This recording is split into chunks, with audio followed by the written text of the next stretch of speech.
समय दिल्ली और यूपी के बॉर्डर में हूँ। ये इलाका मयूर विहार का है और मेरे पीछे जो बैरिकेडिंग लगी हुई है, जो रैपिड एक्शन फोर्स की व्हीकल लगी हुई है, जो रायट कंट्रोल की व्हीकल लगी हुई है, जो दंगाइयों को रोकने के लिए नहीं है, ये इस देश के अन्नदाताओं, इस देश के किसानों के लिए लगाई गई है, जिससे इस देश के किसान कहीं राष्ट्र की राजधानी दिल्ली न पहुंच जाए।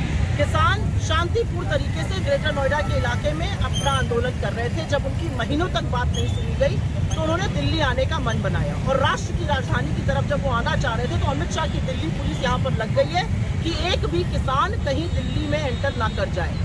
ये क्या बर्बरता है? जब भी किसान आना चाहता है तो आप उसके रास्ते में कीले बिछवाते हैं, बैरिकेडिंग लगवाते हैं, रायट व्हीकल लगवा देते हैं, पुलिस तैनात हो जाती है।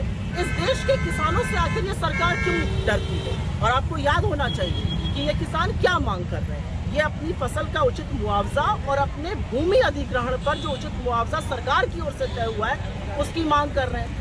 जबरन उनकी जमीन हड़पी जा रही है और किसान यही तो कह रहा है कि हमारी जमीन हमें, जो अगर आप ले रहे हैं तो उचित मुआवजा उसका दीजिए, हमें हमारी फसल का उचित दाम दीजिए। बजाय उनसे बैठकर समाधान निकालने के, बजाय उनसे बैठकर बात करने के, ये सरकार बार बार बर्बरता करती है। याद होगा 4 साल पहले इन्हीं किसानों में से 750 किसानों की शहादत हुई थी, लेकिन नरेंद्र मोदी का दिल नहीं पसीजा। अमित शाह की दिल्ली पुलिस का यहाँ तैनात होना इस बात का प्रमाण है कि ये सरकार इस देश के अन्नदाताओं की, इस देश के किसानों की रत्ती भर इज्जत नहीं करती है। किसान शांतिपूर्ण तरीके से राष्ट्र की राजधानी आना चाहते हैं, बार बार दिल्ली आने से उन्हें रोक दिया जाता है। क्यों रोक दिया जाता है? क्या दिल्ली किसी की बपौती है? क्या किसान दिल्ली नहीं आ सकता है? क्या दिल्ली बीजेपी के नाम कर दी है इस सरकार ने?